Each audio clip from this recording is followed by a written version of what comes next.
Okay, ఇప్పుడు sir Sammireddy గారు ఉన్నారండి.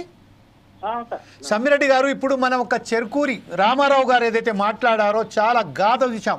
ఒక ఫిజికల్లీ హ్యాండిక్యాప్ మనిషి కూడా ఇన్ని సంవత్సరాలు ఉద్యోగం చేసినప్పటికును, ఎన్నిసార్లు విన్నవించుకున్నప్పటికును వెల్ఫేర్ కమిటీ మాత్రం తొత్తులుగా మారి ఆయన ఆవేదనను కూడా గుర్తించకుండా ఎంత దారుణంగా ఆయనను వేధిస్తున్నారో మనం ఇప్పుడు మన చెవులారా విన్నాం. అయినప్పటికును ఈరోజు ప్రభుత్వాలు దిగి రాకపోవడం, యజమాన్యం వారి మీద స్పందించకపోవడంలో మీరేమంటారండి సమ్మిరెడ్డి గారు? 100% సార్. ఇది పూర్తిగా వెల్ఫేర్ బోర్డులు అనేవి యాజమాన్యానికి వెల్ఫేర్ కానీ కార్మికుల పక్షాన వెల్ఫేర్ కాదు సార్. అది యాజమాన్యాన్ని నియమించుకున్న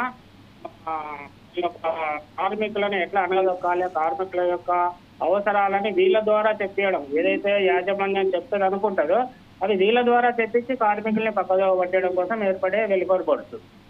వాళ్ళు ఏ రోజు కూడా కార్మికుల పక్షాన అడిగింది కానీ పోరాటం చేసింది కానీ సింగిల్ అంటే గత 2000 ఎప్పుడైతే యూనియన్స్ రద్దు అయినాయో 2019 రద్దు అయిన తర్వాత ఈ రోజు వరకు కూడా వెల్ఫేర్ బోర్డు ద్వారా ఒక చిన్న సమస్య కూడా డిపోలలో పరిష్కారం కాలేదు.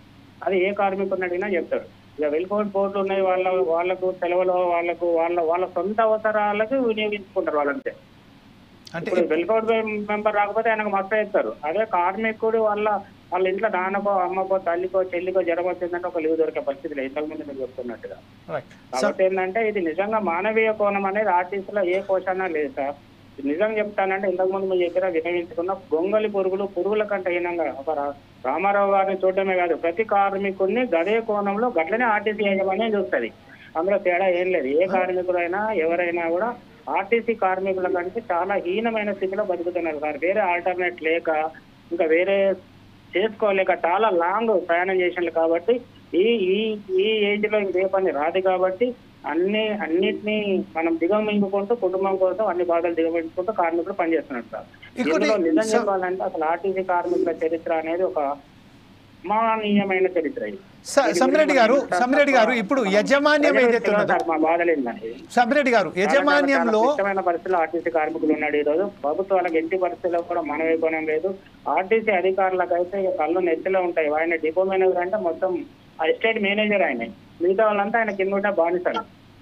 ఆయన వస్తాడంటే వంగి పోవాలి, వంగి దండాలు పెట్టాలి కార్మికులు. ఆ స్థితి ఉన్నది ఇప్పుడు.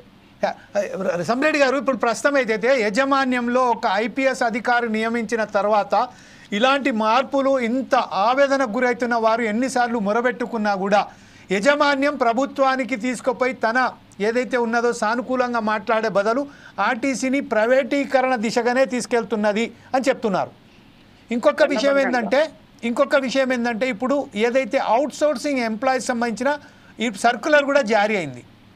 18,000 రూపాయలు కండక్టర్లకు, 23,000 రూపాయలు డ్రైవర్లకు ఇస్తాము అని చెప్పారు. ఉద్యోగ గ్యారంటీ ఎక్కడ కూడా లేదండి అవుట్ సోర్సింగ్ లో.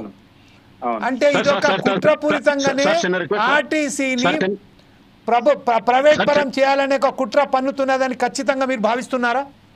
100% సార్. ఇప్పుడు ఎలక్ట్రిక్ బస్సులు వచ్చినాయి సార్, జేబీఎం అనే కంపెనీకి ఇస్తున్నారు. అవన్నీ కూడా ఒక జేబీఎం కంపెనీ వాళ్ళే తీసుకున్నారు. అంటే ఒక ఇప్పటికే హైర్ బస్సులని 52% ఆల్రెడీ హైర్ బస్సులు వచ్చేసినాయి.